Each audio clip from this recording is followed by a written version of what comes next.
everybody. Thank you for joining me for Reverent Readings tonight. It's so good to have you all here. Okay, there we go. That's better. Thank you for joining me tonight. Just going to go ahead and start off by telling you all to go and like my Facebook page at The Well-Rounded Girl. So go and do that. I post updates about the devotional every night and just things that are going on, so be sure and go do that. Also be sure to please subscribe to my channel so you don't miss any videos. I post other videos besides this series, so please subscribe to my channel so you don't miss those. Also, please stay tuned after the devotional to chat with me, talk about the devotional, share any thoughts that you might have, anything you'd like to say. You can use the chat box on the right hand side of your screen, so use that. You can use it anytime during the reading, just if you think of something you want to say, something you'd like to share, so just go ahead and do that. Also, if you're not watching this live, please use the comment section down below to share your thoughts and anything you'd like to say down there.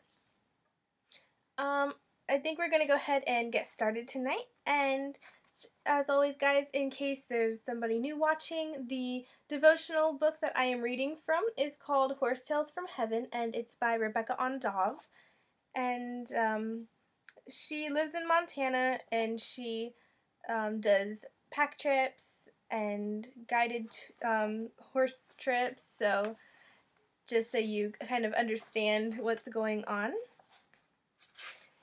And tonight's reading is called Grizzly's Revenge. And oops, I'm very sorry guys. I forgot to change my screen. Sorry about that. Anyways, tonight's reading is called Grizzly's Revenge, and the Bible verse says, "Dear friends, don't try to get even. Let God take revenge." Romans 12:19. The brisk November breeze tugged at the tree limbs. Larry rode his bay Arabian gelding across the mountain slope, leading a pack-saddled mule. I rode behind him. His saddle groaned as he turned and studied the terrain. He rode in a small circle, reined in, and then glanced back at me. Astonished, he exclaimed, "It's gone! This is the spot where I left it." Stepping out of the saddle, he tied his horse to a tree. Carefully studying the ground, he walked in a semicircle. I glanced at the pine-studded hillside. Snowberry brush grew in 3-foot-high clumps. Dismounting, I tied Czar to a tree.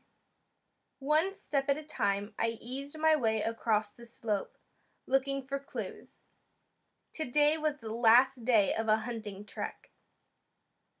Last night before dusk, Larry's hunting guest had shot a deer. They'd tagged it and dressed it.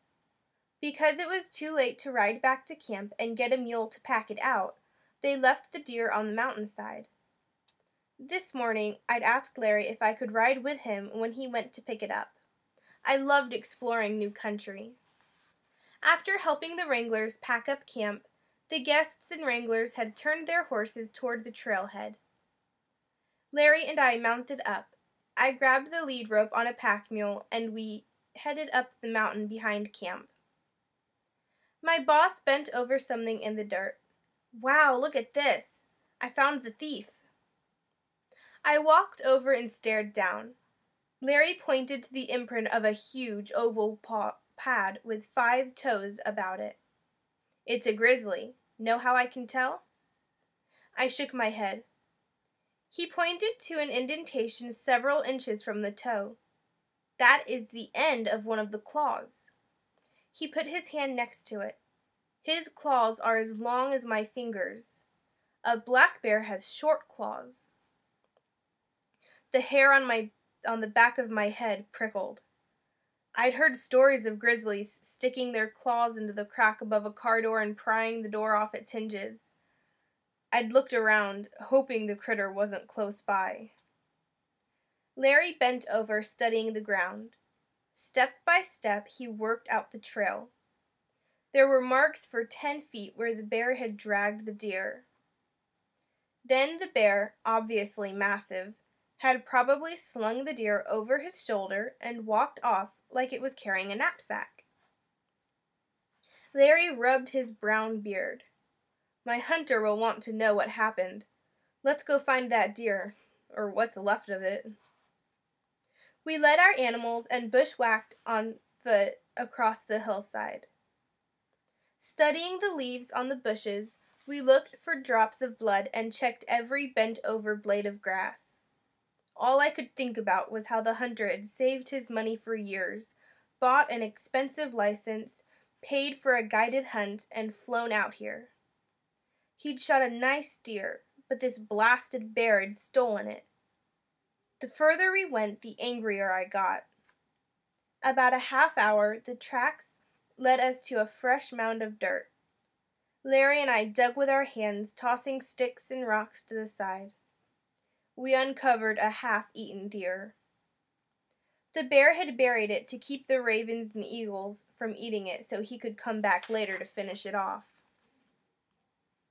Larry rubbed his forehead. I don't want to leave this deer because it'll give that grizzly a reason to hang around. This is too close to camp. As we manteed the deer in canvas and loaded it onto the mule, I giggled. Serves that bear right. He stole the deer in the first place. This'll make us even. I watched Larry tighten the last sling rope, securing the load. A movement over his head caught my eye. Something circled in the sky. I squinted. Dozens of ravens lazily soared, and each circle seemed to move them closer to us. I pointed up. What's that about? Larry looked. Those birds are following the grizzly. They know it has buried a deer. When he unearths the deer, the ravens will swoop in for dinner. He glanced at the ravens coming our way. It's time to get out of here. We swung into our saddles and quickly picked our way across the hillside. The cawing of the ravens got louder and louder.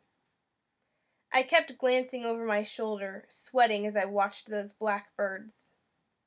We bailed off the mountain, rode through camp, and boogied to the trailhead. Inside, I still chuckled. We'd one-upped that bear. At least that's what I thought, until I rode back into hunting camp 3 days later. The afternoon sun glistened off the pine needles as I rode alone. I was a couple hours ahead of the hunters, so I could have dinner ready when they arrived. Tsar picked his pace as we turned off the main trail and onto the path that led to camp. He knew we were close to the end of the ride. I hummed as we wound through the pines and rode up to the hitching rack. Sliding to the ground, I scratched the little white star on Tsar's forehead. Ready for your grain? I asked. I walked over to the 3-sided tack shed and gasped. The lid had been torn off the grain barrel. The barrel lay on its side, empty. Circling it in the dirt were grizzly tracks. Oh no! I ran toward the cook tent. The door flap of the tent was shredded. I ducked inside. The grizzly had explored with the power of a tornado. He'd pulled down my kitchen cupboard. Canned goods littered the floor. He'd swatted my kitchen boxes, sending them flying across the tent. Pots and pans lay strewn in the dirt. He'd knocked over the benches by the table. Even the 55-gallon drum wood stove tilted at an awkward angle. The grizzly had returned to his deer, or where he'd left it, and then caught our scent. He'd tracked us to camp and left his message loud and clear. Don't mess with grizzlies. Glancing at the crushed and scattered mess, I shook my head. I'd bragged that we'd scored points on him by claiming revenge. But when has revenge ever worked? Never, I thought. This time it had boomeranged. And we would have been in camp if we would have been in camp when that bear came in, he could have seriously injured or killed us. Fortunately, we never saw any signs of that bear for the rest of the year. The next day, extremely cold weather moved in, and the grizzly bears went to bed for the winter. but I'll never forget what that bear taught me. Revenge is explosive. Lord, when I'm tempted to speak or act out of hurt, remind me that revenge is never the answer. Amen. I hope you guys enjoyed tonight's reading. As always, please chat with me using that chat box on the right-hand side of your screen. You just share anything you'd like to say, anything you'd like to add to tonight's reading. I would really, really love to hear from you guys. So use that, and if you are not watching this live, you can use the comment section down below to share your thoughts, any questions, anything you'd like to add to tonight's story, whatever you'd like to say. Also, please give this video a thumbs up if you liked it, and be sure to subscribe to my channel so you don't miss my posting videos. Also, check out the link in the description for my blog. I have other posts on there. And also check me out on Facebook, The Well-Rounded Girl. Be sure to like my page so that you get updates about videos. I post a nightly reminder about the Reverent Readings, so be sure and go like my page and see all the stuff that I post on there.